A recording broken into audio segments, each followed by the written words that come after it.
tem quantas hipóteses pro fim do universo? É o Big Freeze, que Big é essa. Freeze, Big Rip e Big Crunch. Isso. E o Bounce, né? É. E o Bounce, que o pessoal fala, né? Que não vai ter, né? O Bounce, ele é tipo um caso à parte do Crunch, não é? É, porque aí... ele voltaria cíclico. Seria Ele um universo cíclico, isso, é. Só que eu acho que o Big Freeze é o mais... Assim, é o menos dramático, na verdade. Porque imagina se a gente começa a descobrir hoje que o universo tá regredindo e voltando tudo e, sei lá, daqui a 13,7 bilhões de anos. Eu ia ficar, mesmo que eu não fosse mais estar aqui de jeito nenhum, mas eu ia ficar um pouco triste pelas futuras gerações humanas. Porque existem muito mais seres humanos que ainda vão existir do que existem hoje. A gente é tipo um momento na história da humanidade só, Exatamente. né? Então, fico triste pelos nossos futuros conterrâneos humanos. O Big Rip é que ele vai expandindo até tudo se arrebentar, né? É. O Big Crush é esse que volta, o Big Freeze é o do congelamento, então, morte térmica. Boa. Nesse lance de viagem espacial aí, o que você mais quer ver? Olha, eu tava lendo quando... Eu li brevemente sobre a hipótese do Berserk, né? De resposta do paradoxo de Fermi. E um dado que me chamou a atenção é que mesmo com viagem espacial em velocidade convencional, tipo as que a gente hoje teria tecnologia para fazer, em cerca de 30 a 50 milhões de anos a gente conseguiria colonizar a galáxia. Pelo menos ter estabelecido presença em todos os setores, na maior parte dos sistemas estelares e tudo mais. Eu não acho que isso é impossível para a humanidade. Só que eu vou falar, eu não acho que isso é possível para a humanidade e eu queria que todos vocês colocassem um asterisco mental depois de humanidade. Porque eu não acho que vai ser a humanidade de carne e osso que vai concretizar esse efeito. Boa. Eu acho que faz parte da evolução natural, talvez, da nossa espécie, ou melhor, não natural da nossa espécie, que talvez robôs assumam o nosso lugar, inteligências artificiais. Então eu acho que o futuro da exploração espacial de longo prazo e longas distâncias está muito mais com seres de silício, ou tipo placas de silício e coisas do tipo, do que com seres humanos. É que é uma boa, né? Para essas viagens longas aí, colocar. Robôs só precisam de energia, eles não comem, eles não se cansam de trabalhar. Não sente dor, não sente saudade. Não precisa respirar. Não sente saudade, é bom. A gente não sabe, hein? Porque no filme Wall-E... Tá... É verdade, é isso mesmo. Mas dessas aí de ir pra Lua e pra Marte, o que você espera ver aí? Você espera aí o homem chegar em Marte, ser humano? Eu espero que ele chegue em Marte enquanto eu tô vivo ainda. Eu acho que vai chegar, né? Eu acho que o projeto Artemis vai dar um pontapé muito interessante, porque no espaço, historicamente, a gente teve um efeito muito interessante, que era sempre que um país fazia alguma coisa, os outros países olhavam um pro outro e falavam, acho que a gente vai ter que fazer igual. Com grandes conquistas, né? Tipo, corrida espacial e tudo mais. Hoje em dia, eu acho que o espaço se tornou mais acessível. Tanto é que a gente tem participação muito forte da iniciativa privada na conquista espacial. Assim que eu acho que a missão Artemis começar a estabelecer as primeiras portas de entrada para a Lua, para nossa permanência na Lua, assim como a gente teve a permanência na ISS, eu acho que isso vai catapultar a gente para muito provavelmente começar a explorar mais humanamente o sistema solar. Porque se a gente conseguir fazer uma base de permanência na Lua, a gente conseguir, sei lá, extrair combustível na Lua. Vai, ali a água, né? A Lua é literalmente a nossa porta de entrada para o cosmos. A velocidade de escape da superfície dela é muito menor, é muito menos energia necessária. Se a gente conseguir produzir combustível na Lua, a gente tá feito, sabe? Tá feito mesmo. É literalmente a nossa porta pro céu, a Lua. É isso mesmo. Muito bom. E aí, cara, nós falamos aqui de um monte de coisa desse negócio aí que você falou, que é um tema que você falou que é recorrente, né? E que é um negócio legal pra caramba e que pega várias coisas, né? Que é o lance aí. Vamos começar falando do paradoxo, né? Primeiro, é um paradoxo e é de Fermi? Então, pela história original, não é de autoria do Fermi, né? Mas eu acho que ele foi a pessoa que ficou abismada, né? Eu consigo imaginar a cena, que diz a história, pelo menos, que eles estavam almoçando um dia, um monte de físicos, e algum deles soltou na mesa, tipo, cara, onde é que tá todas as civilizações inteligentes? Deveria ter, olha só, tipo, os planetas do sistema solar, quase todos poderiam abrigar vida, não sei o que, tudo mais. E aí diz que o Fermi ficou, tipo, a conversa continuou para outros assuntos, e o Fermi ficou, tipo... Pô, e aí? É verdade. Onde que tá todo mundo? Onde tá todo mundo? Ele ficou, assim, perplexo com essa pergunta. Então não é de Fermi o paradoxo, na verdade, mas acho que ele se apropriou de uma maneira benéfica. Eu já ouvi a história que é assim, que não é dele, mas como ele era o cara mais famoso ali, fala que é dele, porque aí vai ganhar mais popularidade. Pode ser. Entendeu? Pode ser. E eles estavam almoçando e não é em qualquer lugar, né? Era lá em Los Alamos. Sim. Porque ele Durante o Projeto Manhattan. Durante o Projeto Manhattan, porque pra quem não sabe, você já viu o filme, tem vários easter eggs, né? Melhor dizendo, no filme do Oppenheimer, que aparece vários físicos ali, só que a galera não se liga. Não. Né? Mas o Fermi aparece... É tanto físico famoso, né, cara? Quase todos os físicos que a gente ouve falar diariamente, sei lá, na graduação, ou em livros de ciência ou história da ciência, estavam lá. Estavam lá naquele momento, cara. Isso é um negócio impressionante daquele projeto, pra mim é isso, cara. Reuniu aquela geração ali que eu acho, cara, que não vai ter nunca mais uma reunião daquela. Eu acho que não vai. Não tem. De um nível tão alto. Olha, vários ganhadores de Nobel junto, né, cara? Convivendo no mesmo espaço por vários meses. Imagina se alguma coisa dá errado e a bomba explode e todos eles, sabe, morrem. Já pensou? Tipo, a mecânica quântica só ia ser terminada, sei lá, em 2250, sabe? Com certeza. Eu acho que isso é um problema. Então, não é dele, né? Isso aí o pessoal já tem meio que consenso mesmo. E é um paradoxo? O que você acha? Eu acho que... Porque tem gente que discute isso, né? O nome paradoxo, ele é uma questão semântica, né? Porque eu acho que não é um paradoxo no sentido filosófico de paradoxo. Ele é uma constatação de uma diferença entre o que a gente observa e o que a gente deveria observar. Então, a gente vive em um universo que deveria estar cheio de vida, mas onde que estão todas as formas de vida? Onde está toda essa vida? Então, não é bem um paradoxo, né? Tipo, é uma contradição. Tipo, a gente deveria ver A, mas a gente não tá vendo A. Então, o que pode ter acontecido, sabe? É meio isso mesmo, né? Qual que é a tua opinião em linhas gerais, assim? Qual das soluções é a tua favorita, assim? Se tu tivesse que escolher uma. Ou tu não tem nenhuma e tu acha que a gente tá sozinho. Porque é uma solução também, né? Sim. Eu assim, porque até pra... Vamos pegar aqui pro pessoal até pra esclarecer, né? Quando a gente fala do paradoxo de Fermi, galera, a gente tá falando de civilizações, né? Sim. A gente não tá falando de vida, não, tá? Porque vida eu acho que tem aí muita. Agora, civilizações, eu acho que nós estamos sozinhos, cara. Sério? Acho que nós estamos. Eu acho que sim. Assim, eu não posso discordar com dados, sabe? Eu não tenho como. É uma discussão. Então, sabe, a gente realmente pode ficar... Mas vamos ser a solução que eu acho mais interessante é a Floresta Negra, cara. Eu acho que ela é a mais assustadora. Né? Ela e a hipótese do Berserker. Explica essa aí do Berserker, qual que é? A do Berserker, ela... Sabe as máquinas de von Neumann? Não, explica aí pra galera. Existe uma ideia, que é aquela ideia de que a gente pode, por exemplo, colonizar a galáxia só antes, né? Vamos explicar aqui pro pessoal o negócio seguinte. Quando eles postularam, vamos dizer, essa constatação, esse paradoxo, começou uma busca atrás de respostas para eles. Sim, uma busca ferrenha. Que começou a ser levada a sério, inclusive. Isso, que ela vai até hoje, né? Então, a partir daí, começam a surgir várias e várias teorias ou hipóteses para explicar o porquê do paradoxo. Na verdade, ele não tem uma resposta, mas o que a gente lê e o que a gente estuda são as N diferentes maneiras de explicar. Todo dia surge uma nova. Todo dia surge uma nova. Inclusive, muitas das possíveis respostas e soluções do paradoxo de Fermi nem são de físicos ou astrônomos. Algumas apareceram na cultura popular. Sim. Tipo a hipótese do Berserker. Ela apareceu na cultura popular. Depois, daí ela foi transformada em ciência com artigos e tudo mais. Então explica isso aí pra nós, como que é? Tem essas máquinas de von Neumann. Ou também, acho que no Brasil algumas pessoas conhecem como máquinas de Fermi. A ideia é que uma civilização suficientemente avançada poderia colonizar uma galáxia através de robôs autorreplicantes. Então, um robô vai para um sistema estelar, ele consome recursos in loco, se multiplica, coloniza aquele sistema solar, envia novos robôs para outros sistemas solares. E esse processo ele é exponencial, ele é demorado no começo e rápido no final. Então a gente conseguiria, uma civilização suficientemente tecnológica, conseguiria, sei lá, colonizar a galáxia em 20 milhões de anos, 30 milhões de anos, o que é muito pouco tempo, mesmo em velocidades baixas, sabe? Uhum. Só que daí qual que é o problema? A ideia seria de que a gente não vê civilizações inteligentes no universo, porque basta uma civilização, ela é muito parecida com a hipótese da Floresta Negra, porque basta uma civilização com bad intent, com intenções não boas, com uma civilização ruim, digamos, com, sei lá, que gosta de guerra ou coisa do tipo, que é aniquilar todo mundo, para fazer esses robôs autorreplicantes buscar e destruir toda forma de vida, mesmo que seja em estágio inicial na galáxia. E a parte meio tenebrosa disso é que a gente não tem como verificar até que seja tarde demais. Porque antes de a gente ver qualquer tecnoassinatura ou bioassinatura em qualquer canto da galáxia, teoricamente ela já teria sido eliminada. Incluindo a gente. Por que a gente tá sozinho? Por que a gente se vê sozinho? Porque a gente foi os únicos malucos que divulgaram pro resto do universo onde a gente tá. Então, de acordo com a ideia do Berserker, quem sabe a gente já está na mira. Entendi. Só tá chegando até nós, entendeu? Que é o que a gente chama hoje de projeto MET, né? Que é Message to Extraterrestrial Intelligence, né? E a gente tá loucamente ali mandando, tipo, galera... O que você acha? Porque isso deu uma treta gigante no meio científico de ética científica, né? Porque, por exemplo, nunca perguntaram pra mim se eu queria que mandasse a posição da humanidade. Nem pra você, nem pra ninguém, né? E os caras resolveram mandar, né? E aí? Eu não sou contra a ideia de tentar se comunicar com alienígenas ou com civilizações extraterrestres. Tipo, a ideia em si eu não sou contra. Agora, eu acho que é um problema muito sério de quem responde pela Terra. Sim.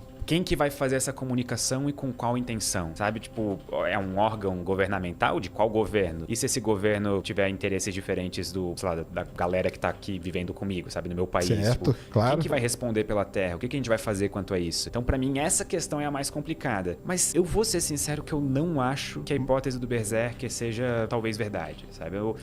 Eu acho que se existe vida pelo universo, eu gostaria de acreditar que ela tem intenções pacíficas. Ah, é? De que a gente vive num universo maravilhoso do Star Trek, sabe? Que a gente só tá esperando pra entrar na Federação Galáctica, assim. Mas é porque aí a gente usa a própria exploração humana, né, cara? Sim. Quando veio alguma civilização que era mais poderosa do que a outra, ela sempre foi opressora, né? Sim. Ela sempre subjugou a civilização que era menos tecnologicamente avançada. E aí a gente usa isso como se isso fosse uma regra pro universo. E tem um ponto que daí ele meio que acaba com o meu argumento, ele é uma fraqueza do meu argumento de todo mundo ser pacífico. Que, por exemplo, vamos supor que a gente seja um estágio ainda muito inicial tecnológico. Quando tu vai construir uma casa, por exemplo, tu olha no terreno, tu se importa com as formigas? Não, né? Vai lá e amassa tudo. Mete a casa em cima, sabe? Da mesma maneira, se a galera quiser, sei lá, destruir a Terra pra construir uma rodovia espacial, sabe? Um negócio assim, tipo... Exato, aí é passar por cima, né? Pode ser que a gente esteja tão inicialmente na árvore tecnológica que isso seja simplesmente... Eles não vejam a gente como vida inteligente que merece ser cuidado ou coisa do tipo. Caso exista outra civilização, algo assim, né? Mas essa do Berserk, você falou que ela nasceu na cultura pop, que nasceu no quê? Nos filmes? Nasceu num filme que, se eu não me engano, eu não lembro exatamente o nome da trilogia. Se eu não me engano, é Berserker. Ah, é? Só que não é aquele anime famoso. Tem um anime famoso chamado Berserker, não é esse. É tipo um livro de ficção científica que foi continuado por, tipo, 40 anos, uma coisa assim. Caramba. E aí depois isso acabou entrando na ciência propriamente dita, com cálculos e tudo mais. Entendi. Principalmente quando surgiu a ideia das máquinas de von Neumann, os robôs autorreplicantes e a possibilidade de colonizar, sei lá, o universo ou a galáxia, pelo menos, usando robôs. Entendi. Legal demais isso aí. E a da Floresta Negra? A da Floresta Negra... Essa eu acho a mais interessante. Essa eu acho a mais, assim... É a que me dá medo genuíno. É? É a que me dá, tipo, me tira o sono de noite, assim. Que eu fico, tipo, ok, se essa parte for verdade, essa solução for a correta, a gente tá muito ferrado. Ou não também, porque a gente não tem como descobrir qual que é a intenção de uma outra civilização. Exatamente. Pode ser que todo mundo tá esteja... todo mundo com medo. Exatamente, tá sabe? todo mundo com medo. É um jogo como é o dilema do prisioneiro, assim, né? Tá todo mundo ali. Exatamente. Mas a ideia, basicamente, é que a gente nunca recebeu sinais ou mensagens de outras civilizações inteligentes, ou elas nunca deram a cara pela galáxia, porque justamente todas têm medo das intenções de uma das outras. Então, toda a vida pela galáxia é um constante jogo de vou me esconder porque eu não tenho certeza de quais são as suas intenções. Exato. E quem se revelar primeiro corre o risco de ser alvo de uma civilização berserker. Então... então elas se misturam, as duas soluções. Elas se misturam nesse ponto. Uma saquei. acaba virando a parte, digamos, as civilizações malignas da hipótese da Floresta Negra são geralmente as do Berserker. São geralmente as civilizações que querem, tipo, procurar e destruir toda a vida na galáxia. O que faz sentido em um ponto. Os recursos são escassos. Só que eles são tão grandes, tipo, a gente tá falando de proporções tão imensas de recursos, tipo o tamanho de uma galáxia, que a gente nunca chegou a conceber isso. E a gente provavelmente vai demorar, se um dia vai chegar nesse ponto da árvore tecnológica, de conceber tudo isso. Mas e se para uma civilização suficientemente avançada, realmente chegou a hora de pensar, que nem a gente pensa hoje, os estoques de urânio na Terra vão acabar em 40 anos, e se chegou no ponto que uma civilização pode começar a pensar, os estoques de urânio na Via Láctea vão acabar em 10 milhões de anos. Então acho melhor a gente começar a destruir tudo que use isso, sabe? Saquei. É uma possibilidade, né? E ela tem, o pessoal entender, ela tem esse nome da Floresta Negra, que é a mesma coisa quando a gente entra numa floresta, né? Você não quer, sabe? Você não sabe que bicho que tá ali escondido, né? Eu odeio a sensação, por exemplo, de estar, sei lá, vai acampar e acender uma fogueira no meio do nada, sabe? No meio do escuro. Porque assim. aí você já deu sua localização. Já deu. Tipo, acende duas fogueiras, entendeu? E fica numa outra, sabe? Porque daí pelo menos tem enganar, 50% de chance de não ir na tua, sabe? Exatamente. Ou vai nas duas e tá todo mundo ferrado. E aí, nessa ideia da Floresta Negra, entra... Então é legal, né? Porque ela tem a ligação com o Berserker, mas ela tem a ligação com o sinal UOL, né? Tem, porque a gente recebeu esse sinal uma vez só. Nunca mais... Por que nunca mais se repetiu? E se foi uma civilização que chacoalhou um galinho da árvore ali, né? E agora a gente botou a cabeça pra fora dos galhos, assim... E a gente tá, tipo, é o próximo, sabe? A gente agora tá só esperando. Mas aí o lance da gente... Então, aí o lance da gente mandar a nossa localização, que começou com o Carl Sagan, né? Sim. Que mandou lá no disco. Filho da mãe, Carl Sagan, você. Hein? Só que o dele ainda foi benéfico, tipo, para pensar, porque não era emissão de rádio. Era emissão eletromagnética. O cara era um tinha disco que pegar de o ouro. disco, né? Tipo, alguém vai ter que achar a Voyager. Vai Ela ter que emite achar o sinais, disco. mas eles são fracos. E são direcionados à Terra. Então, é uma dificuldade logística aí. Então, acho que ainda a gente pode fechar o olho assim e fingir que nunca aconteceu. Mas e aquela iniciativa da 2000 e alguma coisa, que a gente mandou uma mensagem para um aglomerado globular? Sim. Tu lembra? Mensagem de recibo, que você disse? Não. Mais nova agora. Mais nova. Sabe quais foram as mensagens? Uma coletânea de tweets, porque era uma mensagem promocional. Mas aí então tá tranquilo, cara. Os caras vão lá, pô, esse bando de ignorante. Não vamos lá. Deixa, eles mesmo vão se matar um dia. Então, tipo assim, a gente faz. Os caras estão brigando por One Piece, cara. Imagina pega a treta do One Piece e manda pra uma civilização. Na hora que a civilização vem, vai lá, o quê? Os caras estão brigando por One Piece, cara. A gente não precisa ir lá matar esses caras, não. De jeito nenhum, eu vou passar longe. Vai que passa pra todo mundo, sabe? Tipo, exatamente. Dele, né? Esses caras, eles vão se matar. Mas então, porque aí ela junta com a do Berserker, né? Que a gente tá mandando sinal. Se o Berserker diz que todo mundo é todo mundo mal, e aí? Então, mas o Berserker não diz que é todo mundo mal. Tá. Que só precisa de uma ser mal. E aí a gente começa a entrar num jogo de probabilidades. Certo. Por exemplo, se eu tô numa sala com 50 pessoas, concorda comigo que, mesmo sem conhecer ninguém, existe uma probabilidade não nula de alguém ali ter umas intenções não tão boas, digamos, sabe? Por própria, sei lá, natureza humana, coisa do tipo. Então já começa, sabe, a ficar... Imagina se a gente tem 1000 civilizações na galáxia e 999 são boas que nem a gente. Mas basta uma, né? Aquele 1%, sabe? Só aquele... É 1% vagabundo. Exatamente. Literalmente, nesse caso. Então, aí é complicado. A gente mandando, né? E a gente mandando. Eu sou contra esse negócio de mandar, cara. Ou fizesse uma enquete mundial, né? E aí? A gente manda nosso lugar ou só fica ouvindo? Porque também ficar só ouvindo também é meio chato, né? É meio estranho, né? Tipo, é meio... Porque já parou pra pensar que se a gente tá ouvindo ativamente alguma coisa, a gente só não se deu conta ainda? Tipo, sei lá, um sinal periódico de frequência extremamente baixa ou alguma coisa do tipo que a gente ainda não se ligou que, tem um padrão aqui, sabe? Sei lá, se os picos da onda se juntam a cada, sei lá, 30 anos, sabe? Uma coisa bizarra, assim. Ou se a gente estiver apontando pro lado errado também, né? Tá ouvindo pra lá e tá vindo aqui de trás, alguma coisa assim, né? Essa pra mim vai ser a maior dúvida que a gente pra sempre vai ficar. Como a gente nunca ouviu de volta o sinal WOW, o próprio design do Big Ear, daquele telescópio, era aquele design que é tipo 2 faixas simultâneas sendo visualizadas no céu, né? Porque isso. Daí que vem o nome, é o Big Ear, porque é como se fossem duas orelhas, né?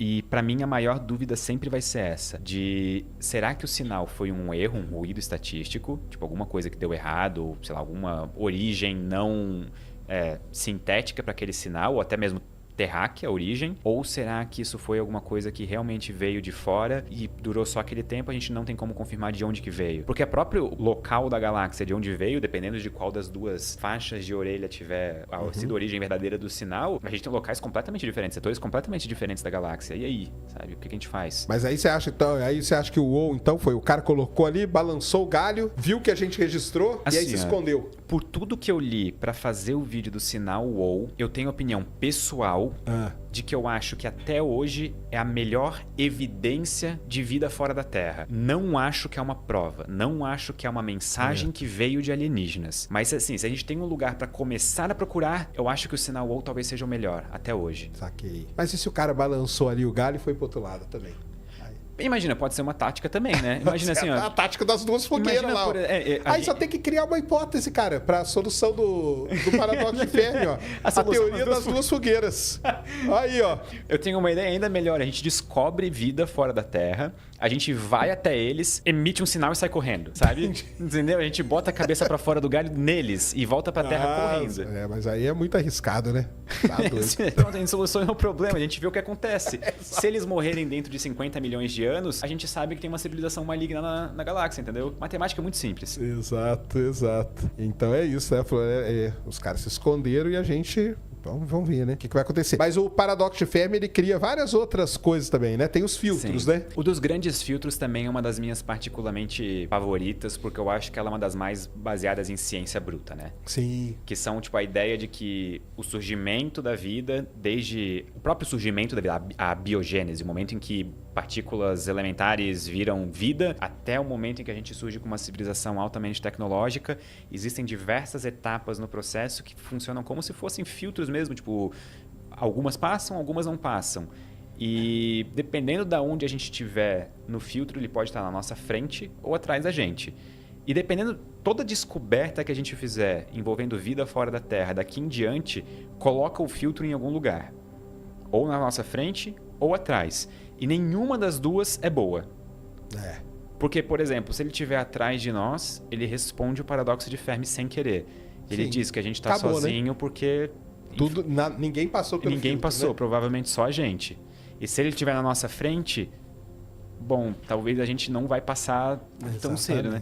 Porque imagina, é uma questão verdadeira. Tipo, imagina que toda civilização inteligente surge, desenvolve física quântica, cria bombas nucleares e se aniquila. Mas você sabe que isso o pessoal tem colocado na equação de Drake agora, né? Sim. Que é o fator de autodestruição. E tem que ter. Mas na original não tinha, né? Ele não levou tinha longevidade só, né? Não tinha autodestruição.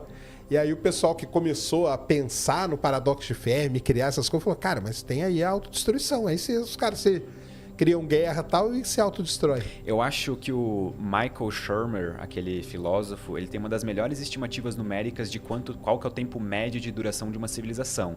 Ele pegou várias civilizações da Terra ao longo da história, porque a gente não tem nenhum motivo para achar que a gente é particularmente diferente de uma civilização romana. A gente tem tecnologia diferente, tudo mais, a expectativa de vida pode ter mudado, mas... o ser humano é a mesma coisa. Exato. E a organização de civilização continua praticamente a mesma, sabe? As estruturas por trás. E, se eu não me engano, a estimativa dele de duração era a média na Terra. Assim, o valor pode estar quebrado na minha cabeça, até se alguém quiser verificar depois aí nos comentários, eu mandar um superchat, mas era de cerca de 324 anos. Era uma coisa assim.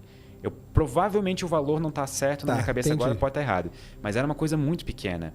Se for parar para pensar na civilização moderna, a gente vamos botar o começo, sei lá, depois da Revolução Industrial. Final de 1700, começo de 1800, a gente tem mais uns 100 anos. Tu acha que a gente vai continuar sem explodir mais nenhuma bomba nuclear dentro de 100 anos? Tá aí o risco aí tá correndo. O cara tá viajando com a maleta já. Eu ouvi uma vez o podcast Hardcore History, do Dan Carlin. Sim, muito bom. São muito bons, mas são muito longos assim também, né? Tem que ouvir com calma. E no podcast especial, que é uma edição Blitz, que é aquele podcast de 5 horinhas só, que é a versão curta do podcast dele, ele tem um comentário que eu achei muito legal, que é: a era nuclear, ela não acabou com o fim da Guerra Fria. Ela começou com o desenvolvimento da primeira bomba atômica e ela continua até agora. A ameaça de aniquilação mútua da civilização humana continua até os dias de hoje. Só que, por exemplo, eu sou de uma geração que eu não vivi isso na pele diariamente.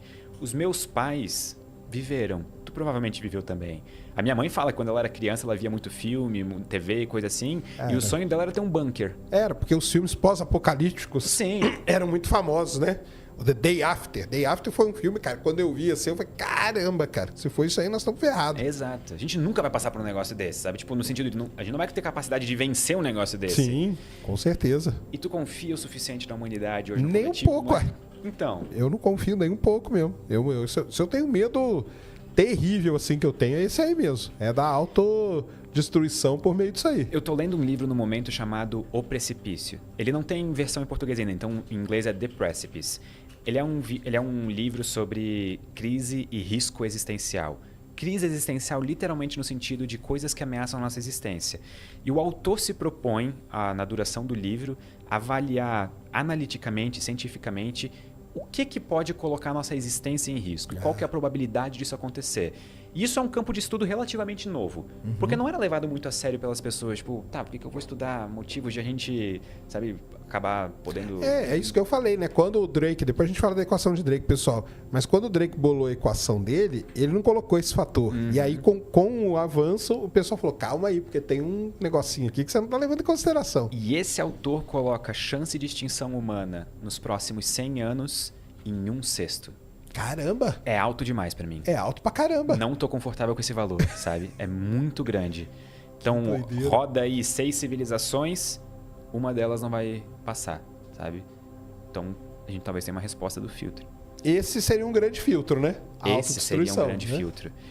E pode ser, na verdade, que esse seja o primeiro dos grandes filtros tecnológicos. Porque a gente tem inteligências artificiais gerais vindo aí.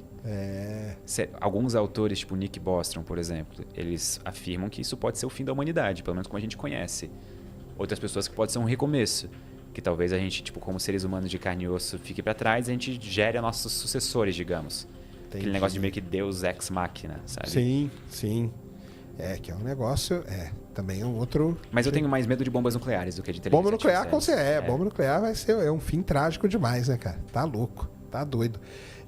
Mas é porque são vários filtros, né? Em cada etapa da vida vai tendo filtros, né? Só entre o espaço de a vida surgir com a biogênese até o espaço de surgir uma civilização tecnologicamente avançada, são 9 filtros. 9, que é aquela lista que o cara fez, né? São 9. E assim, cada autor bota os filtros onde ele quiser também, né? Porque Exatamente. É um campo de estudo em ascensão, em desenvolvimento. Então, tem um filtro que vai da biogênese ou de moléculas essenciais para a vida para o mundo de RNA, depois que vai para unicelular, multicelular, e assim vai. Continua a lista. Reprodução, propagação, né, da espécie, e vai indo, né? E por isso que em 2000 e... Quando que foi o ano que... Lembra daquele meteorito marciano que acharam na Antártida? Pô, que... 1996. 96, que tinha o ALN supostos... 84001, que era um micróbiozinho que o Fantástico mostrou também. O Fantástico mostrou na televisão. Aliás, esse meteorito ele é muito importante para a volta da exploração marciana, sabia, né? Por quê? A exploração marciana, a gente foi Projeto Marine e Projeto Viking. Depois do Projeto Viking, a gente não achou vida nem nada, ficou parada a exploração de Marte. Aí ela foi voltar em 97. Aí mandaram sonda, as sondas se perderam e tudo. E ela foi voltar em 97, graças a esse meteorito. Porque ele viu aquelas estruturas ali, ficou aquela dúvida. Pô, será que aquilo ali é vida ou não é? Bem, cara, tá na hora da gente voltar lá. E aí voltou a exploração marciana por causa daquele meteorito. E o chato é que é totalmente inconclusivo, né? Tipo assim, não tem como tomar conclusões com base nesse meteorito, né? Tipo, ele nem pra sim, nem pra não. Ele é simplesmente, não dá pra fazer, tipo, dados com isso aqui. Não tem, é isso mesmo. E aí, por isso que resolveram voltar a explorar Marte. Aí começou os rovers e tal, que é essa era que a gente vive hoje. Então foi aquele meteorito lá. E esse meteorito foi importante para iniciar essa discussão do grande filtro de uma maneira mais desenfreada. Sim. Porque foi ali que começou a galera a perceber, pera, vamos supor então que a gente vá para Marte e ache vida microbiana fóssil. Cara, isso não é uma boa notícia. Isso significa provavelmente que a gente passou pelo grande filtro e a gente está sozinho. Agora vamos supor que a gente encontra vida, sei lá, multicelular. Cara, então talvez o filtro está na nossa frente ainda. Então, nós vamos passar. Nenhuma resposta é uma boa resposta. Nenhuma é uma boa, Eu tinha um amigo uma vez que me falou uma frase que ficou comigo, presa, que é: não faça perguntas para as quais você não quer saber a resposta. Sabe? E aí eu fiquei pensando, cara, mas eu quero saber a resposta, eu tenho essa curiosidade. Então, qualquer, mesmo positivo ou negativo, eu quero saber se a vida existe ou não fora do universo. Em outro lugar, né? E outras coisas que esse paradoxo criou também, né? A gente pode dizer que é desmembramentos, né? Sim. Porque aí nesses estudos aí das civilizações e tal, surge o cara lá na Rússia, o Kardashev, né?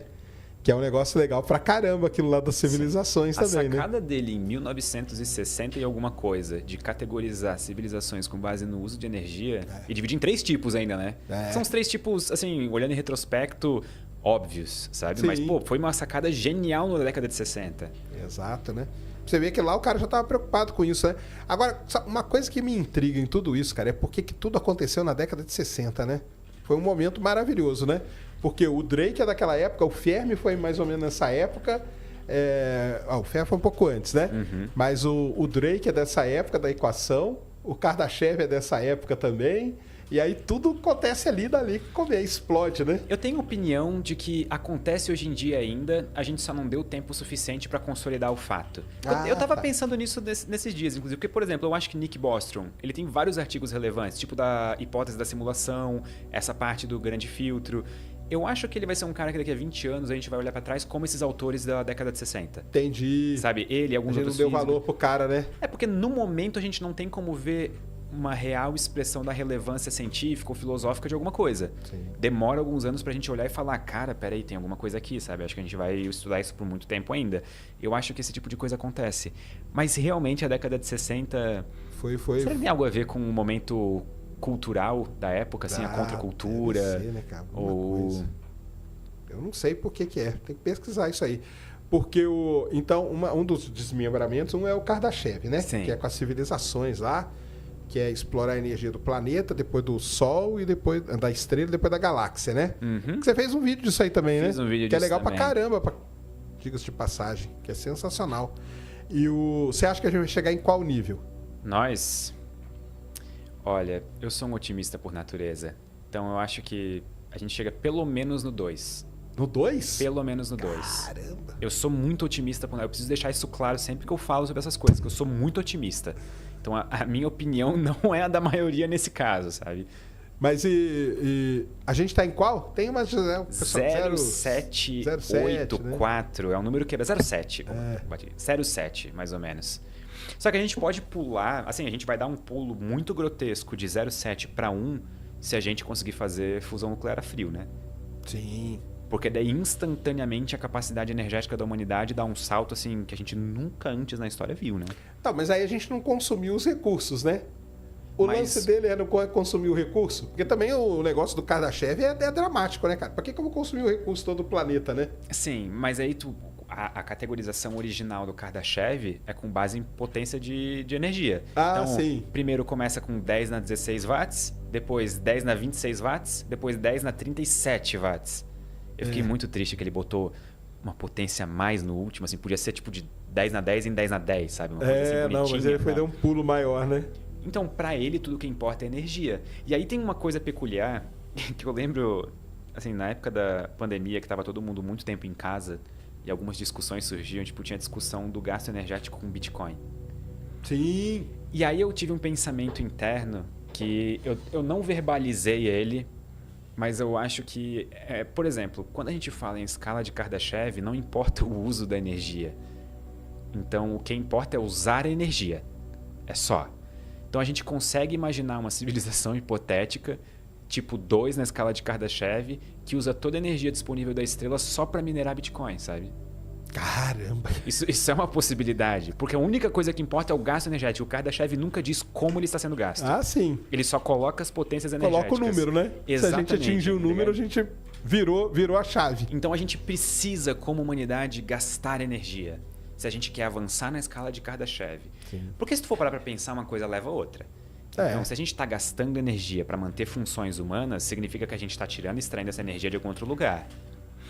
E outro ponto do grande filtro, escassez de recursos. Sim. Por exemplo, nossas reservas de urânio, mais uns 60, 70 anos, com sorte assim, se a gente não descobrir novas maneiras de fazer energia de uma maneira densa... Mas aí eu sou o advogado do Hélio 3, cara, na Lua. Pegar o Hélio 3 lá pra fazer a fusão nuclear aqui. E tu acha que... Ah, tá. Isso que eu ia perguntar. Tu acha, então, tipo assim, que a gente usar o Hélio 3 pra fusão nuclear aqui, lá, ou só, tipo assim...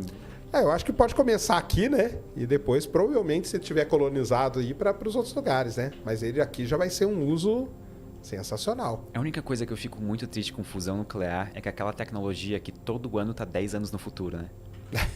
Todo ano eles renovam o prazo.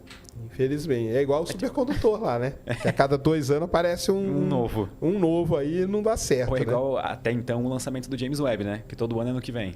Agora, Pô, agora nem me felizmente, fala. ele tá no... James Webb, eu tenho uma das maiores vergonhas que eu já passei ao vivo. Ao vivo não era, né? Era gravado, mas eu fui no programa do Rony Von em 2016 e ele falou assim, e o James Webb? Eu falei, nossa, nós estamos super felizes, cara. Ele vai ser lançado em 2018. Toda vez que eu vejo aquilo, cara, dá vontade de eu sumir. Mas é que era, na época era o que Parecia, falavam, né, cara. É assim. o que falava na época, Mas né? que bom que demorou e deu tudo certo. Deu, e Porque agora tá aí, ó. se fosse rápido e desse errado, a gente ia estar muito triste. Claro. Então, todo dia a gente descobre algo novo graças ao James Webb. Obrigado, James Webb. É isso mesmo.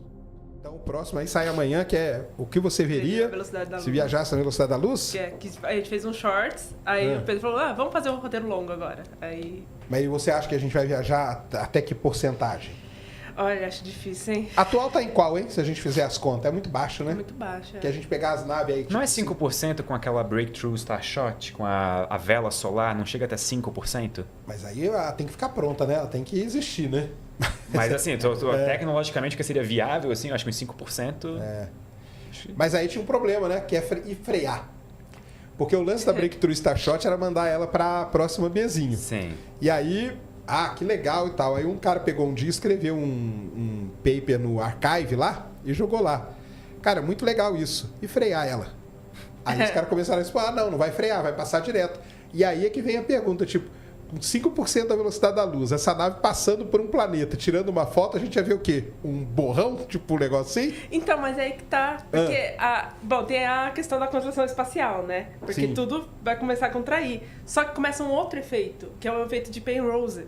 E aí é como se as coisas estivessem girando. Então você veria as coisas normal. Porque o fóton que tá aqui demora mais pra chegar do que o que tá aqui. Então ele faz meio que uma curva, assim. Saquei. Aí ele tá contraído, mas nós não veríamos contraído. Então daria pra tirar a foto do planeta lá. Daria pra tirar foto Numa do boa. planeta, sim. Sairia o planetinha Sim. lá.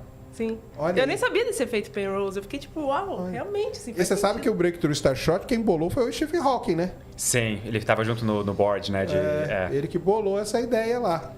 Só que não viveu. Você acha que vai vingar isso aí? Eu acho que velas solares, assim, tecnologicamente são viáveis, né? Eu não vejo. Não, os caras já lançaram algumas. Então, eu acho tipo assim, que elas já são, tipo, provadas pelo menos a parte, assim, prova de conceito. Sim. Acho que funciona. Agora, se a questão dos freios não funciona, tipo, é aquele negócio, né? A gente vende a nave, mas não se quer ver no freio, não tá incluso, sabe? Então, a gente tem que usar laser, sei lá. Mas o pessoal sabia, a Breakthrough, ela levaria tipo um chipzinho, uma coisa bem pequenininha, que ia ser uma câmera, um negocinho, né? Tipo, é nada, basicamente. Ela tá levando a vela, basicamente, vela. né? Tipo... E aí a gente colocaria grandes lasers das maiores montanhas da Terra, ficaria atirando nela, que aí ela ia ganhando devagar e sempre, né? Aquele efeito, né? Ela ia ganhar aceleração até chegar nos 5%. Quantos anos seria de aceleração até Eu não 5%? faço ideia. Aí a Roberto vai responder. Ó. Nossa. Eu não faço ideia. Eu fazer aprendi as com contas. você, que é 1 ano pra chegar na velocidade da luz. Caindo, exatamente. Caindo, Eu Esse aprendi dado com é o muito Pedro legal. isso. Eu falei, caralho, tipo, realmente. Tem que fazer as contas. Quando a né, gente dos para caras pra aí. pensar nos números, às vezes nessas contas básicas, assim, mas a gente coloca isso em números, fica Sim. tipo, cara, eu não sabia que era tão pouco. Sim. Mas tudo bem, conseguir uma aceleração de 1G por 1 ano não é fácil. Vamos lá, não vai. Não é mesmo. Nem a Terra mesmo não consegue, né? Porque você não consegue. O máximo é a velocidade de escape, né? Então, mesmo Sim. na Terra, mesmo se a Terra fosse, tipo... Você não ia chegar. Só que vamos supor que a gente usasse, sei lá, foguetes nucleares. Essa é uma ideia. A DARPA tá trabalhando nisso já junto com a NASA. Só que a ideia deles é o seguinte, porque corre o risco do foguete explodir. Então você lança o foguete daqui com propulsão normal. E eles estão falando do seguinte, quando ele tiver uma distância depois da Lua, mais de 400 mil quilômetros, aí você vai e liga o reator. Pô, não precisa ser tão longe assim Porque aí também, se né? Pode ser explodir, tipo tá- na órbita baixa da Terra, vai. Órbita baixa, acho que dá problema, hein? Se explodir... Mas acho deve que ser é um um problema problema. aleatório, entendeu? Vai ser Ninguém tem Mas culpa aí de onde cai, né? aquele lá, basta um explodir. Esse é o problema. Mas eles estão trabalhando nessa ideia aí, mas Esse não sair da era Terra. um medo da mídia na época do lançamento das Voyagers, não era? Que elas tinham um reator de plutônio dentro. A pilha, né, cara? É. A pilha nuclear, ela sempre foi um problemaço. Porque, primeiro, quando você vai lançar uma nave que ela vai usar a tal da pilha, que é o RTG que a gente chama, né? Que é o gerador térmico de radioisótopo, né? Que ele gera calor pelo decaimento radioativo. Você tem que fazer a pilha lá em Los Alamos. Ela é feita lá. Aí ela é transportada para o, vamos dizer, pro Kennedy Space Center. Ela é uma pilha nuclear. Ela é colocada num foguete. E um foguete, literalmente, é uma bomba. Então, na verdade, o que você tem ali na plataforma durante dias é uma bomba nuclear.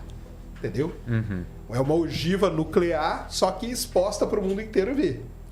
E o protocolo de segurança, cara, são uns calhamaços desse tamanho, assim. O Alan Stern, que é o cara da New Horizons, que foi para Plutão, ela usou pilha nuclear. E ele conta no livro dele, cara, o trabalho que é para fazer aquilo, cara. E o protocolo, acho que era 1.300 páginas. Tipo, um trabalho, só para entender, tipo assim, não é um trabalho tecnológico, é um trabalho burocrático-político. Burocrático-político. Saquei. Porque você põe ela num foguete. O foguete ele tem chance de explodir. Sim. Se aquilo lá explode com uma bateria nuclear junto, É uma bomba suja. é uma bomba, entendeu? Vai ali metade da Flórida pro saco, entendeu? Num negócio desse. Então, os rovers, né? O Perseverance foi. Também foi uma baita burocracia para isso, entendeu? Tanto que quando eles lançam uma nave, isso o Alan Stern que conta, né? Quando eles lançam a nave e ela já está no ponto seguro, eles fazem todo um ritual de queimar esses calhamaços de coisa de segurança. Nossa. Eles põem tudo numa fogueira, dançam em volta, fazem um ritual lá maluco, Que massa. Porque é um negócio que, assim, tá tudo pronto, mas ainda não saiu o protocolo de segurança. Porque é um negócio terrível. A Cassini foi assim também, e o da Cassini tem a história da bateria dela chegando no Kennedy Space Center, que era tipo 3 pessoas só que estavam habilitadas a mexer com aquilo, cara. Ninguém mais podia pôr a mão naquilo. Porque os caras com aquele maior cuidado, que é uma bomba nuclear, né? Basicamente é uma bomba. A diferença entre um foguete e uma bomba nuclear é o destino, né? Sim, é um pra cima e outro pra baixo. isso muda mesmo. a trajetória. Mas é um negócio muito complicado, tanto que eles tentam ao máximo não usar. Então, mesmo essas que vão... Porque a gente tem um limite. No sistema solar, a gente consegue ir até Saturno, até Júpiter, com energia solar. Depois daí a radiação fica muito baixinha, muito baixa. teria que ter um painel monstruoso, ia ficar economicamente inviável. E aí você tem que meter a pilha nuclear ali, o RTG nela. E aí é que é o problema, né? É que até para escapar é 40 km por segundo, não é? Uma coisa assim, para escapar do sistema solar. No sistema solar, sim. É mais fácil sair do sistema solar do que chegar no Sol. Esse é outro dado que quando eu ouvi pela primeira vez eu achei que era mentira. Daí eu fui verificar os cálculos e vi que era verdade. Aí eu fiquei tipo, é verdade. Tá certo.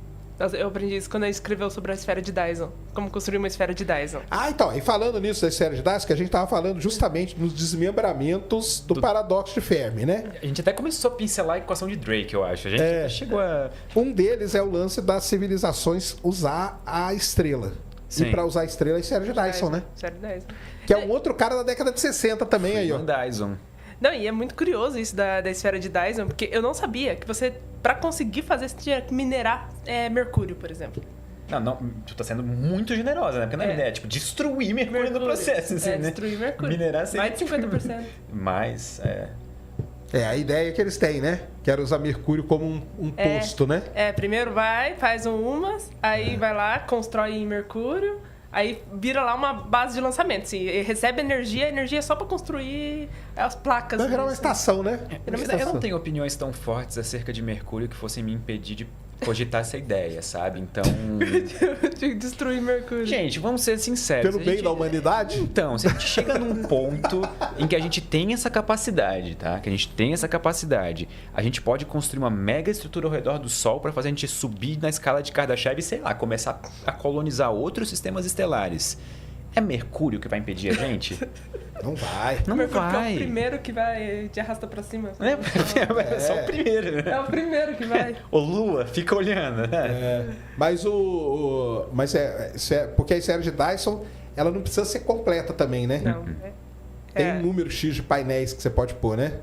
Tanto que aquela ideia, né, de uma esfera, uma casca esférica nem dá certo. Porque qualquer coisinha... Ela é instável, né, gravitacionalmente? Ela é instável, Tipo, qualquer coisinha, um maçadinho, pronto, já era. Acabou. E aí, no lance da esfera de Dyson, lá em 2015, a TEB, lembra da TEB, né? Tabata Boyajian descobriu aquela estrela. Lembra da estrela dela? A estrela de TEB, sim. A estrela de TEB. Eu lembro do número dela até hoje. KIC 8462852. Eu fiz tanto vídeo dela que eu lembro até hoje. Foi ali que a esfera de Dyson voltou à tona. Sabe por quê, né? No artigo científico, ela lista todas as hipóteses. Pode ser cometa, pode ser um planeta que foi destruído, pode ser uma nuvem de gás da estrela, pode ser não sei o quê. E ela coloca como última coisa, ela colocou isso no artigo. Esfera de Dyson. Ela colocou. Porque aí a gente via uma grande queda de... Para quem não sabe, a estrela ela tem um comportamento que a queda de brilho dela é muito grande comparada à queda de brilho quando passa um exoplaneta. E outra, né? Não é periódico. Sim. Então caía, depois não caía, e o pessoal chegou até a desenhar como que seria a esfera de Dyson ao redor da estrela para ela ter aquele comportamento dela. Sabe, fizeram uma modelagem inversa ali. E a modelagem bate assim? Ela é pelo menos... Faz sentido assim? Ou é... Fazia sentido. Fazia meio sentido. Ia ter um lado dela que ia ter muito mais desses painéis, um outro muito menos e tal. Os caras fizeram lá. Eu lembro que eu li o artigo do Dyson original para fazer o roteiro tanto do sinal WOW quanto na época da escala de Kardashev. E eu lembro que ele falava que um dos problemas da esfera de Dyson completa, a que envolve completamente a estrela, é que na visão dele na época isso tornaria a estrela invisível para nós. Só que depois novos cálculos são feitos. É impossível esconder calor no universo. Tu vai ter algum tipo de emissão eletromagnética. Mas aí a gente teria que observar ela tipo com infravermelho. Infravermelho, exato. Isso. E nessa, por exemplo, na estrela de Teb, a gente não deveria ver infravermelho também por essa condição? Isso aí, então. Mas eles fizeram, cara, eles viram ela de todos os jeitos. Mas é que depois no final, já vou contar aqui o spoiler final pra vocês, meio que descobriram o que é. Que é uma grande nuvem de poeira e tal. E ela passa ali de tempos em tempos. Só como ela é uma nuvem, então ela não tampa totalmente. Por isso que tem aqueles picos todo esquisito dela. Mas seria essa a ideia aí. A ideia deles é, observa agora no infravermelho, observa em outros comprimentos de onda pra gente ver o que a gente pega, né? Até que o Betelgeuse, né? Em 2021, quando rolou Quando aquilo ela lá... começou a diminuir. Mas aí o medo era que ela explodir, né? Mas tinha um pessoal que falava, não, acho que talvez seja uma esfera de Dyson ali também. Já pensou em esfera de Dyson em Betelgeuse? Essa ia ser grande, hein? Porque a Betelgeuse é uma super gigante vermelha. Ia ser uma baita... Eu ia ficar meio triste por quem gastou recursos também fazendo isso, assim, né? Tipo, porque fazer ao redor de Betelgeuse ela já vai te arrasta pra baixo também, né? Acho que eu ia ficar com um pouco de pena de quem construiu a estrutura. Com certeza. Porque a chance dela explodir é grande, né? Mas eu acho que eu preferiria a supernova do que uma esfera de Dyson, assim. Da Betelgeuse. Eu acho que eu também. Eu vou concordar. Sim. Ia ser bonito aqui no céu. Ia ser bonito, né? Ia ficar, tipo... Vai ser bonito. Vai, né? Não percam as esperanças. Só que como toda boa previsão do tempo, a astronômica é ainda melhor, né? Porque ela pode entrar em supernova daqui a 1 milhão de anos. Então... Igual diz um amigo meu, nunca é amanhã, cara. Isso aqui é uma sacanagem. Nunca é assim, vai acontecer tal coisa. É amanhã, se prepare. Não, é 20 mil anos. Ele fala, eu sei, cara, que isso não é nada no universo. Mas, podia ser amanhã, né, cara? Não. Pelo menos uma coisa, né? Uma bad vibe que eu tive foi quando eu tava escrevendo do Imortal. Aí, uma das partes é quando a Betelgeuse finalmente explode. E aí é tipo 70 mil anos daqui pra frente, assim, eu fico tipo, meu Deus, velho, que triste. Eu queria ter visto. Assim. Eu queria ver isso também, cara. Porque imagina, tu olha pro céu e tem tipo uma coisa tão brilhante quanto a lua cheia de noite, assim, e é uma estrela, sabe? Sim. Não, de dia também dá pra ver. De dia, de noite. Pra ver de dia ela, Ia ser um espetáculo, mas aí tem aquele tempo, né? Tem aquela duração. Ela também, ia fazer sombra visível, porque Vênus também faz sombra. Dá pra tirar a foto, por exemplo, e mostrar a linha de sombra de Vênus. Mas ela ia fazer uma sombra tão visível quanto a da Lua. Já pararam pra pensar quão maluco é isso? Por exemplo, uma fonte pontual no céu, gerando uma sombra em seres humanos na Terra de noite. Tipo, caramba, é muita coisa. Ia ser assustador pra gente, né? Imagina os caras que viram aquelas de 1054... Por isso que eles desenharam em tudo que era lugar, em pedra, em tudo. Cara, desenha esse negócio aí que um dia alguém vai achar esse desenho. E é por isso que eu não julgo nem um pouco ou estranho culturas antigas que falavam de eclipses como fenômenos sobrenaturais e que acabar o mundo. Porque realmente é uma experiência visceral. Cara, a gente vê, eu vi esse aí agora, você viu o total, cara. Você vê, na hora que você faz o buraquinho aqui, ó, e vê a sombra. É muito louco. Que ela reflete a fase do eclipse. Imagina o cara no meio de uma floresta amazônica que seja. Imagina. Com aquele monte de coisinha ali que ele está acostumado a ver a sombra normal, de repente acontece o eclipse e ele vê um monte de meia-lua ali. Cara, isso é pra ficar maluco, cara. Você acha que é o fim do mundo mesmo, cara. Tipo, o mundo vai acabar real, assim, pra eles. Tanto que na hora lá do eclipse eu fiquei gritando, pessoal, não tem mais volta, pessoal, o mundo acabou. Porque o eclipse foi visto como fim do mundo em várias culturas aí, né? Sim. Em várias culturas. Ou maus presságios, né? Sempre estava envolvido assim, com essa conotação meio pesada, sabe? O meu é mau presságio porque eu nunca consigo ver um eclipse, porque é sempre nublado, sempre. Tinha que ter ido com a gente lá pra jogar. Vamos, nós, já convidei o Pedrão pra gente ir para os Estados Unidos. Porque ela vai fazer o céu ficar nublado, entendeu? Não convida a Robson. Se onde ela vai o céu fica nublado, não convida ela. Mas é porque ela é astrônoma, né? O problema, cara, de ver fenômeno astronômico com astrônomo é que tem uma maldição. E quando você reúne muito astrônomo, aí a chance de dar errado. O próprio eclipse de Sobral, né? Que, tipo, tava nublado, tava chovendo. Aí, do nada, tipo, aí deu certo. Assim. Mandaram os astrônomos embora. Cara, vamos dar uma volta ali, ó, na cidade do lado. Pra gente fazer um experimento aqui. Depois vocês voltam. Porque lá em Príncipe não deu, né? Lá no outro lugar não deu. Mas Sobral também tava chovendo no dia, Tava chovendo no dia. E Sobral acabou, no fim, nem sendo escolhido como final, né? Tipo assim, acabou dando certo aqui. Só que ele não foi quando tinha os dois locais, o príncipe era o preferido, não era? Tanto que a galera toda foi lá. O Edington foi pra sim, lá e tudo. sim. Mas lá eles se ferraram. Sim, daí Porque sobrou lá só não- aqui. É porque tinha mais astrônomo também. Aí, ó. É. Isso aí. dá. E os astrônomos, aí tem o nível do astrônomo ser famoso. A Roberta é uma astrônoma famosa, aí ela vai, ih, cara, aí é mesmo. Aí você já é bom, você já Vamos fiz o que eu queria combinar falar. assim, Você ó. Eu sou também. astrônomo, então eu tô Ano livre. que vem, a gente combina que tu vai pra costa leste e a gente vai pra costa oeste dos Estados Unidos. Pra 8 de abril, ó. garantir que não vai ter. 8 de abril Eu nos já Estados tô perto do meu Unidos. aniversário. Aí, ó. Não, mas sabia que tem uma coisa curiosa? Inclusive, pode ser shorts isso. Que é essa semana, entre dia 8 até dia 15 de abril, ela é preferência pra fazer observações. Porque é a data do ano que tá mais. O Tá clima. zicando demais o eclipse. Porque Não agora tô. tu falou que é a melhor data pra observar no ano. Para fazer observações observações em pelo geral. mundo. Ah, Pelo tá, mundo, ok. porque é um momento em que, pelo menos em questão de temperatura, o planeta está mais estabilizado. Sim. Você fazer uma observação em São Paulo, no Chile ou nos Estados Unidos, na hora de você fazer as correções ali por temperatura, você não quase não precisa Tipo, fazer. aberração cromática de cor, assim, de tipo, coisa assim? É, tanto que o EHT, todas as fotos, é sempre nessa semana. Pode ver. Foi fotografado É dia 10 de abril. 10, dia 11, dia 12. Sempre é isso. Isso Aí- faz muito sentido. Aí se você ver todas as fotos são nessa semana. E aí as campanhas que eles fazem é nessa. Inclusive, a primeira foi isso, né? Porque dia 14 acabaram, tipo, a última observação foi dia 14, só que assim, maio tá chegando, junho tá chegando o inverno. Aí não conseguiram sair do Polo Sul. Por isso atrasou, tipo, um ano. Os HD ficaram presos lá. Literalmente, né? Tipo, Ficaram presos É. HD. Que não conseguiam sair do Polo Sul. Teve que Aí- esperar, dar uma amenizada para o avião decolar de lá. foi o download mais rápido da história, não foi? A viagem de avião foi a transferência de dados mais rápida da história, né? Isso. Literalmente eles levando os arquivos físicos, os Levaram na HDs mão. externos. Sim. Tá bom, cara. Foi a transferência E lá no de dados MIT. mais rápida da história. Então, 8 de abril nós estamos bem, ó. 8 de abril. Então tá tranquilo. Bora Gente. pros Estados Unidos. Meu eclipse. Vocês não podem pensar assim, porque vai começar a dar errado, entendeu? Vocês Não, vai não dar certo, vai dar certo. Não, quando- Eu tô com medo, quero ver que ó, vai vocês dois pra Costa Leste. Aí acaba que eu vou ver o nublado, entendeu?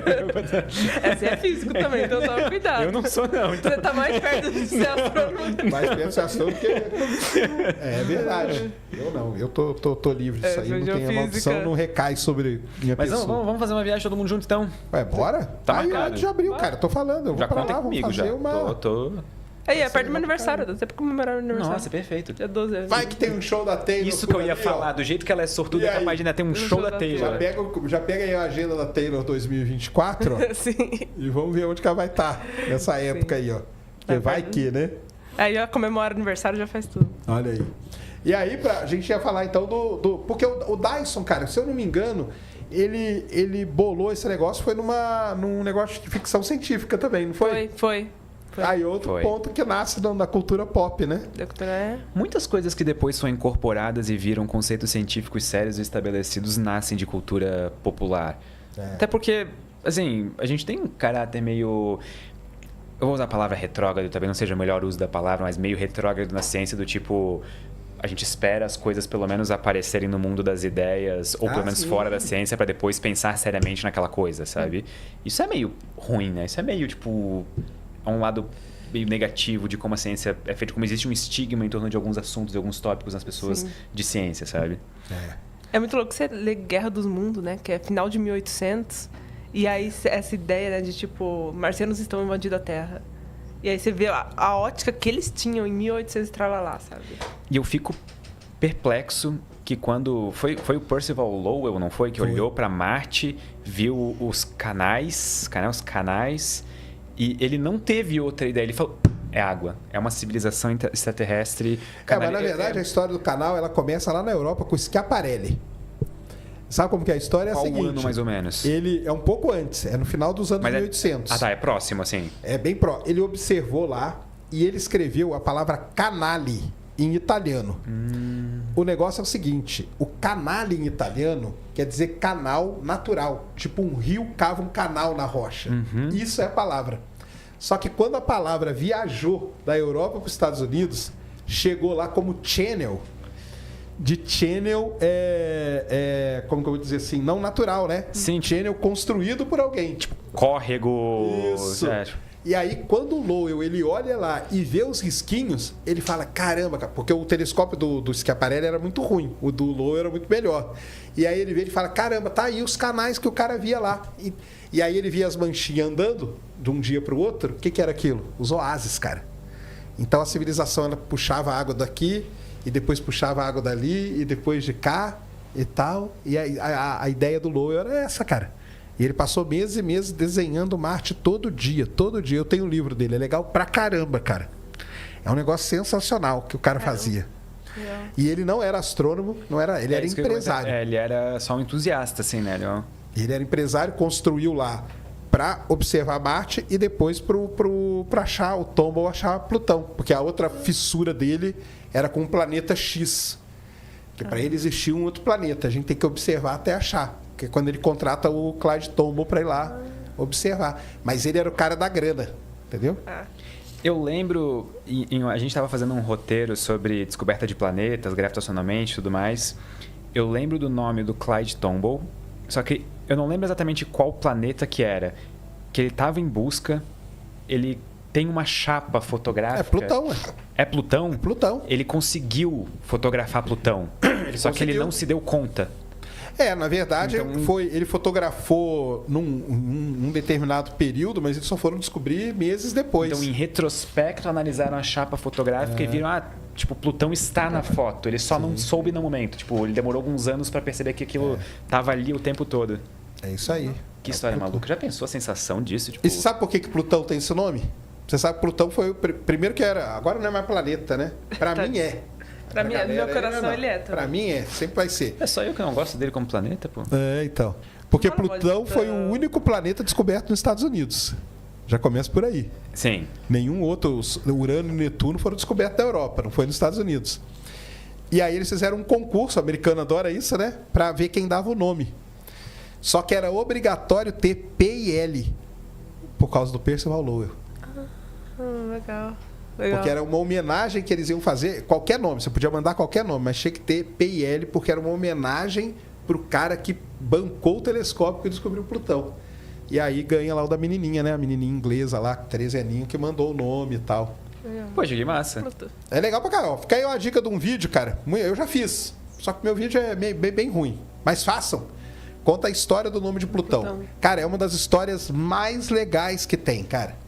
Tem um livro famoso do Neil deGrasse Tyson, né? Que é o Pluto Files, não é? Que ele faz uma investigação totalmente aprofundada sobre Plutão, o nome do planeta e tudo mais. Então, cara, da hora. É legal pra caramba. A história do nome de Plutão, porque tem tudo isso. Aí tem a lista dos nomes, porque aí começou a chegar milhares e milhares de cartas lá no observatório. E os caras começaram a ler e pegar tal nome e tal. E tem uma lista dos nomes, que agora eu não vou lembrar, mas dos nomes que foram mais citados e tal. Então, se não fosse Plutão, já tinha lá. E no final das contas tem a ver também com a mitologia, né? Tinha que ter a ver de algum jeito. Tinha algumas regras, né? Tinha que ter PL, tinha que ter a ver com mitologia. Então tinha lá. E a menininha, cara, novinha lá da Inglaterra que ganhou o prêmio lá, que eu nem lembro o que era também, mas ficou legal. Tem que ter um prêmio além de nomear um planeta? Ganha alguma carta, alguma coisa, acho que ganhou. Pra colocar um troféuzinho. Dei um nome pra um planeta, sabe? Tipo, esse é meu prêmio já. E aí depois vem o Mike Brown, anos depois, e mata, né? Aí ele escreveu um livro, How I Killed Pluto, Como Eu Matei Plutão. Que é Mas é curioso esse negócio de planeta X, né? Porque antes era Plutão, agora é o planeta X, o nome. O real oficial, né? Agora... Que inclusive tem um pessoal que acha que é buraco negro, assim, né? Tipo, tem até um artigo, que é muito curioso o artigo. Que ele até desenha o buraco negro na folha, o tamanho que ia ser. Vai ser desse tamanho aqui, ó. Esse é o tamanho do buraco negro. Eu acho muito curioso aquele artigo. Né? Mas você viu, até falando nisso, já que você tocou no assunto, que saiu acho que hoje ou ontem, que, na verdade, o Planeta 9 não deve existir. Eu tenho um pessoal aí da física mostrando que, na verdade, aquele alinhamento todo que acontece seria uma das provas de uma MOND, de uma teoria modificada da gravidade. Isso voltou agora? Bom, não, isso aí nunca morre, né? Isso aí nunca morre e volta, né? Hã? Morre e volta sempre, né? Porque eu ouço falar de MOND. Tem a galera que continua estudando os MOND, né? Inclusive, os artigos de buracos negros, uma das sessões é eles analisando se serve para ser MOND. Aí eles chegam à conclusão que não é, mas eles analisam, vão a fundo nisso, assim. Depois eu te mando aí, saiu acho que ontem ou hoje, que o planeta 9 aí, a Monde pode matar o planeta 9. Então é um negócio assim que os caras escrevem. Eu não consigo dormir muito tranquilo com a ideia de um buraco negro no sistema solar, sabe? Tipo... Ia ser bem pititiquinho. Pior ainda. Pior ainda. Eles são os piores. Eles são os piores. Mas será que tem? Não, né? Não vai ser um buraco acho negro, que não, né? acho que não. Porque aquele negócio do Mike Brown também, eu acho muita forçação de barra. Pra ser bem sincero, quem sou eu, né? Quem sou eu para falar com o Mike Brown? Mas ele escolhe muito bem aqueles objetos que ficam alinhados, né? Teve um cara que escreveu depois um artigo e falou assim, cara, por que você não escolheu esses outros desse outro lado aqui, ó? Aí é meio também... É o viés, né? Que o pessoal fala que ele tem um viés de observação muito grande. Que se ele olhasse dos outros lados, não teria nada daquilo e tá tudo bem. Sim. Mas aí ele olhou só para um lado, né?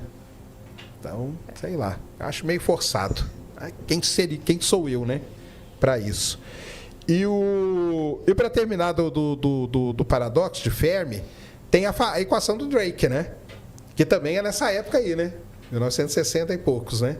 É tudo na mesma, né? A gente fixou na década de 60 hoje, sabe? A gente tá todos os desenvolvimentos Porque eu tava falando com o científicos. Pedro, por que é tudo na década de 60 essas coisas, né? O Dyson é da década de 60, o Drake é da década de 60, o Kardashev é da década de 60. O Wheeler é da década de 60. O Wheeler também, né? Que é o cara do buraco negro, né? Nomeou buracos negros, nomeou buracos de minhoca. Descoberta de buracos negros também, tipo, a primeira evidência. Também, né? Será que foi isso? Os caras descobriram o buraco negro e falaram, agora pode ser que as civilizações, possam viajar por aí. Acho que o Kerr também foi na década de 60, não foi? O Kerr acho que é também, né? É isso. O único que não é o Fermi, que é um pouquinho antes, mas é tudo ali naquela meiuca ali, cara. O que vocês acham da equação de Drake? Eu gosto do jeito como ela... Porque ela não é uma equação que se propõe a ter um sentido... Ela não é uma equação no sentido físico, no sentido matemático, né? No sentido, tipo assim, de representar alguma grandeza que ocorre naturalmente. Mas ela serve muito bem para exemplificar numa linha só, abreviadamente, tudo que a gente precisa mais ou menos para estimar a chance de vida em algum lugar.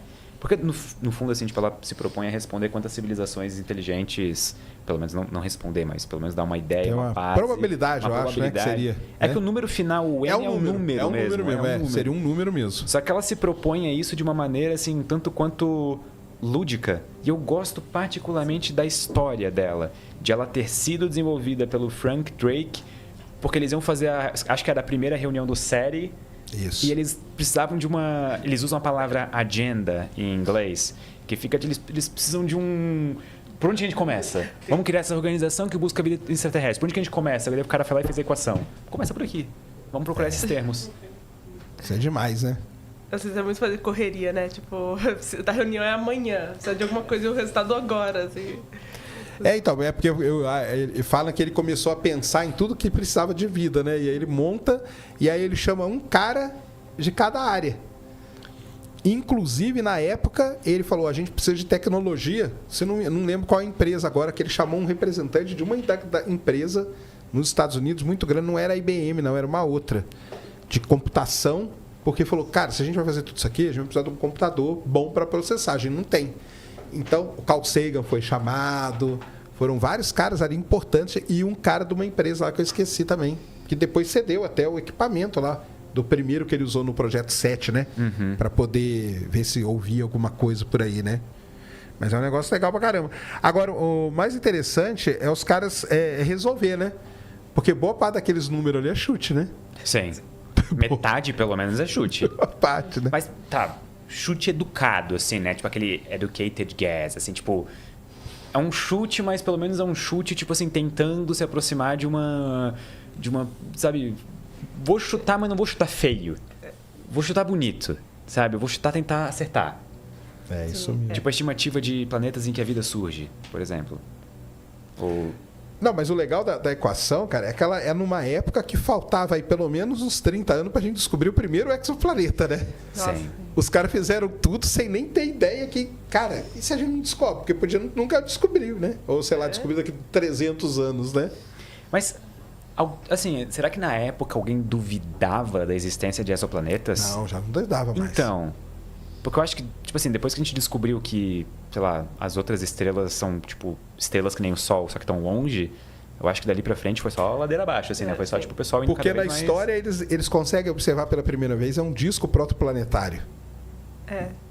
No caso, Em Vega, o sistema se não me engano. visto tipo assim, tipo de cima, digamos, ou de baixo. Que é Vega, que é uma estrela brilhante próxima, eles apontam um radiotelescópio para lá e eles veem aquele disco. Eles falam, então deve ter o...